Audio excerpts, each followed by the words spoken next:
Estoy sentado en mi escritorio con la computadora encendida y un trago servido, tratando de plasmar en escrito el extraordinario suceso que viví hace poco.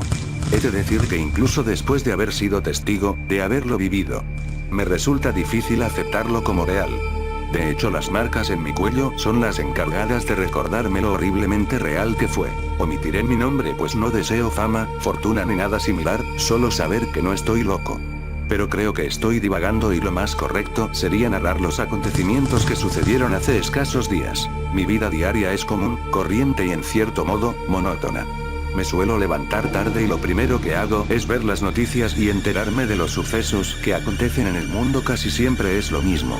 Asesinatos, robos, contaminación, amenazas de guerra entre naciones, los excesos de los famosos, lo de siempre supongo.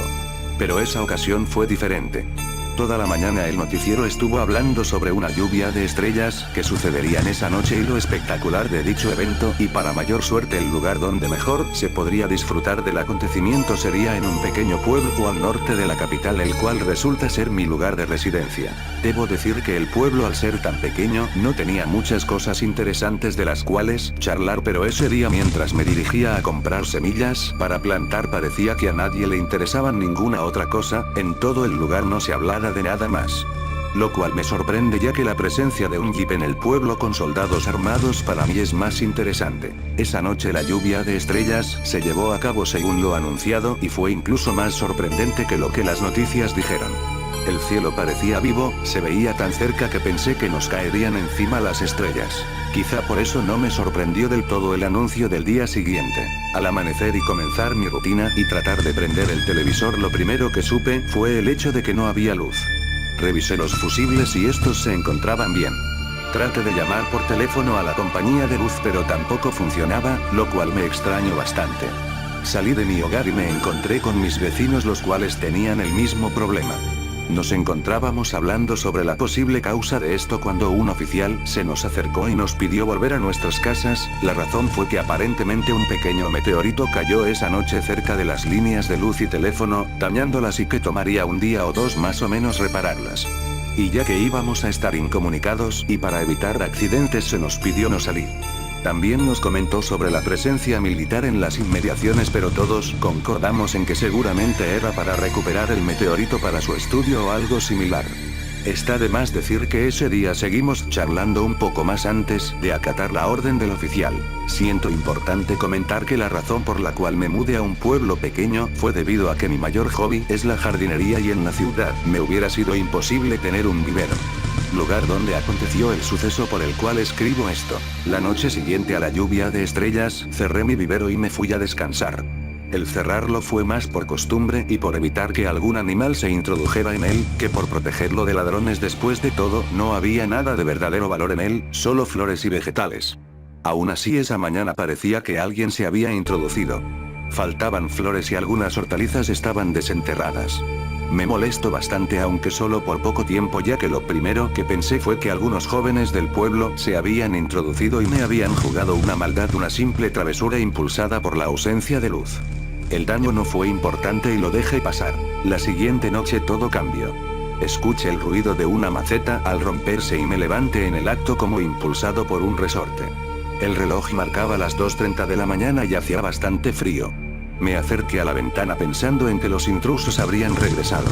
Me puse furioso, ya que hacer algo así 2 veces seguidas ya lo consideraba algo más que una simple travesura, y no podía evitar que la sangre me fluyera a la cabeza. Después de todo, eran meses de trabajo los que tenía ahí.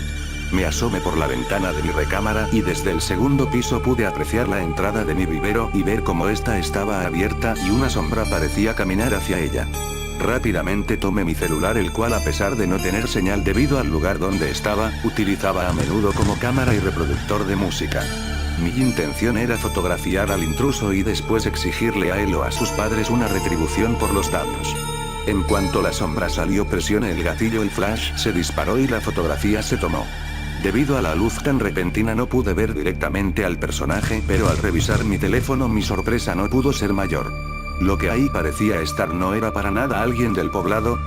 Dios, ni siquiera parecía humano. Lo que aparecía en la foto era un ser enorme y para nada humanoide, era solo un torso que se convulsionaba y retorcía sobre sí mismo como si sus órganos, en caso de tenerlos, lucharan por escapar de su cuerpo, y el cual parecía tener una coloración putrefacta, se desplazaba sobre dos extremidades largas y lisas como colas de serpiente, las cuales eran aparentemente las únicas extremidades que poseía. Por un momento que me pareció eterno me quedé quieto en la ventana, sin creer lo que había visto y sin saber qué debía hacer a continuación. No fue sino el ruido de un disparo lo que me sacó de mi ensimismamiento.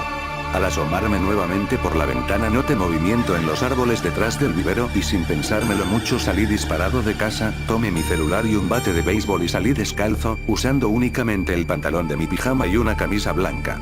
Ahora que lo pienso no sé por qué hice eso, salir casi desnudo de casa, tomar un viejo bate como arma, a pesar que la televisión siempre nos demostró que son inútiles, y lo peor, ir detrás de algo de lo cual ni siquiera sabía si era real. Tal vez por eso lo hice, tal vez quería saber si era real. No me tomó mucho encontrarlo. Solo había avanzado 100 metros dentro del bosque que rodea el pueblo para dar con eso. Se encontraba encorvado sobre un mapache muerto aparentemente a causa de una trampa. La forma del ser era aún más repulsiva de cerca, su piel despedía una especie de limo que le cubría todo el cuerpo y el movimiento de su cuerpo era aún más caótico de lo que hubiera imaginado, parecía como si en cualquier momento pudiera estallar y liberar lo que fuera que estuviera dentro. Di un paso y se dio cuenta de mi presencia. Rápidamente se deslizó a escasos 3 metros de mí y se irguió frente a mi persona, dejándome ver no solo su forma, sino también su tamaño. Debía medir cerca de 2 metros, era espantoso y repulsivo y aún así no podía dejar de verlo. No podía articular palabra alguna o sonido y mucho menos moverme, estaba paralizado de la impresión. Y entonces lo impensable ocurrió. Esa cosa habló. Fue solo una palabra que parecía venir de todos lados y de ninguno. Plaga. Y justo cuando terminó de decirla, en el momento exacto en que la última letra era asimilada por mi cerebro, una larga apéndice surgió del cuerpo principal de la criatura, y como un látigo se amarró alrededor de mi cuello y comenzó a asfixiarme. La acción fue rápida y contundente, su fuerza era abrumadora, no importaba cuánto me sacudiera y tratara de zafarme, el limo de su cuerpo me impedía asirle. Entonces su cuerpo comenzó a cambiar, cientos de ojos comenzaron a formarse por todo su ser, al igual que bocas. Ojos de todos los tamaños y colores, bocas de todas las formas y las especies, aparecían y desaparecían fundiéndose en su cuerpo. Podía sentir un odio inmenso en la criatura mientras me asfixiaba, y a pesar de que sentía que tenía la fuerza para romperme el cuello, se esforzaba por privarme únicamente del oxígeno, como si tratara de prolongar mi agonía privándome del preciado gas. Después de un par de minutos mi conciencia comenzó a abandonarme como si cayera en un profundo sueño, todo mi ser se relajó y dejó de importarme todo. Lo último que pude percibir con mis sentidos antes de caer inconsciente fue el sonido de una detonación. Fue hasta la mañana siguiente que desperté en el bosque, justo en el mismo lugar en el que pasara toda la noche anterior. Solo que no había nada. No había rastro de la criatura, ni de ninguna evidencia de que hubiera pasado nada esa noche. Lo único diferente era el hecho de sentir un dolor lacerante en mi cuello y que mi celular, al igual que la criatura, había desaparecido. Volví a mi casa y me lavé la cara, comprobé que en efecto en mi cuello tenía largas marcas y moretones que lo recorrían. Lo cubrí lo mejor que pude y salí a buscar a mis vecinos. Nadie pareció notar nada extraño más allá del hecho de que la presencia de militares se había esfumado casi tan rápido como había aparecido y que los servicios de luz y teléfono se habían reanudado. Traté de preguntar si alguien escuchó los ruidos de disparos y me dijeron que aparentemente la policía local había ahuyentado a algunos ciervos que se habían acercado mucho al poblado. No quise seguir preguntando. Por lo visto solo yo fui testigo de eso. Después de lo sucedido volví a la ciudad. Pero desde entonces hay algo que me tiene preocupado y hace que me despierte por las noches bañado en mi sudor. No fue el hecho de haber estado a punto de morir. No fue el hecho de haber visto algo que no puedo siquiera describir. Ni siquiera es el haber visto en las noticias el anuncio de otra lluvia de estrellas. No, fue la palabra que me dijo. La palabra que parecía venir de todas partes y de ninguna, que parecía dicha por un solo individuo y toda una especie. Y es porque muy dentro de mí siento que significa más de lo que cualquiera piensa.